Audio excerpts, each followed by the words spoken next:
Last thing he told me, starring Jennifer Garner. I know that girl, very famous.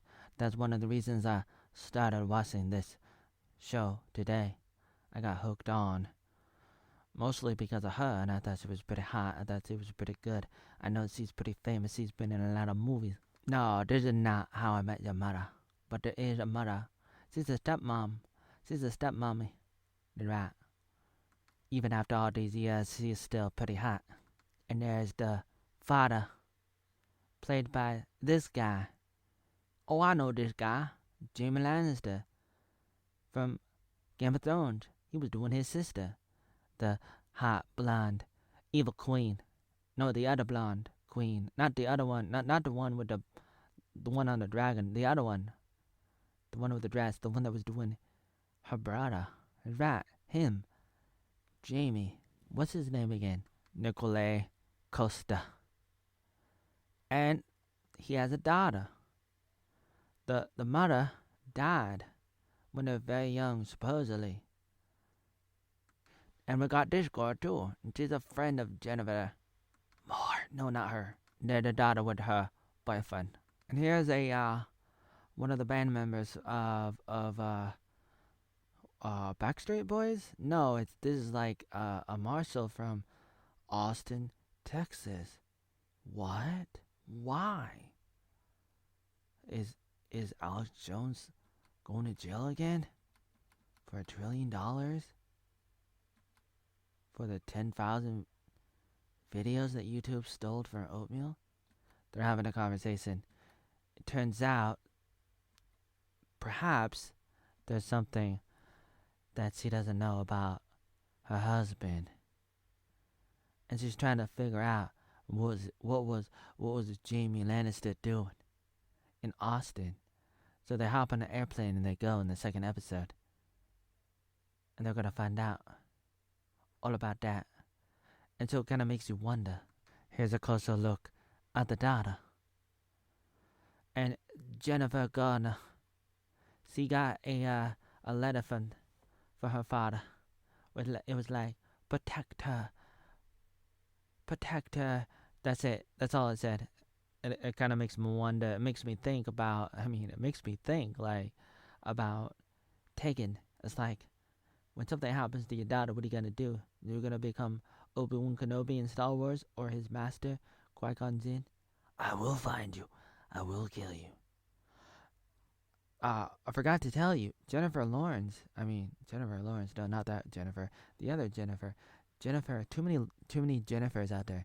There was a Jennifer in that one movie. The one show with the Wisher. Her name was Jennifer. I thought that was kind of cool. The way that you say it, if you say it in a funny way, like Monica Lewinsky, like Kathy Stole My Bike for some reason. It's very funny when you say it. It can be, I tell you. So, Jennifer Gardner is also an executive producer of this show. And you know who else is another executive producer of this show? The one and only Melissa Joan Hart. No, just kidding. Sorry, that name popped in my head for some reason. Maybe because this girl kind of looks like her. Maybe that's why. Who knows? How does an Oatmeal think? Well, he's probably going to be in prison pretty soon. The case against Oatmeal will tell you all about that. But we don't have time for that. But I'll tell you what. What's her name? Is a producer of the show. A famous actor. Executive producer Jennifer Gardner. Oh, look, the heat between them. Can you feel the love tonight? Apparently, that one famous singer is back. What was her name from Titanic? Celine Dion. Here it is. Reese Witherspoon. I'm very surprised when I see people, like famous people, they pop out of nowhere and they're like, now they're producers all of a sudden. I guess in some ways it doesn't mean anything if it's just like they're funding it, and in some cases that's all it is. It's just they're supporting it, they're putting in money, and they have some say because they're putting in the money, so they have some influence, they have some power because they're the ones spending the money on it.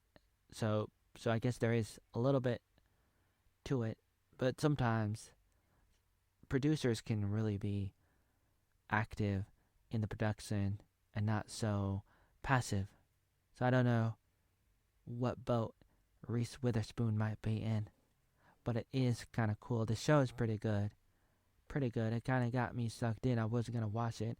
I was actually going to stop at any moment, but I ended up watching the first 2 episodes. I couldn't stop, and I guess it was that good. It's a good story because I want to know, who is this guy? Who is the father? Jaime Lannister. Why did he run away? I forgot to tell you the story if you don't know. Once upon a time, there's a stepmom, Jennifer Gardner, and there's the daughter, and there's the father. One day, father disappears, and everybody's like, "Oh no!" And it turns out like his company or whatever was involved in some kind of scam, some kind of scandal, and it's in the news, and people want to blame him, and maybe he did something, maybe he didn't, and that's the whole thing about the show. Is like only murders in the building, except nobody died, but a lot of money's involved, and so you kind of wondering, like, who did it is a mystery.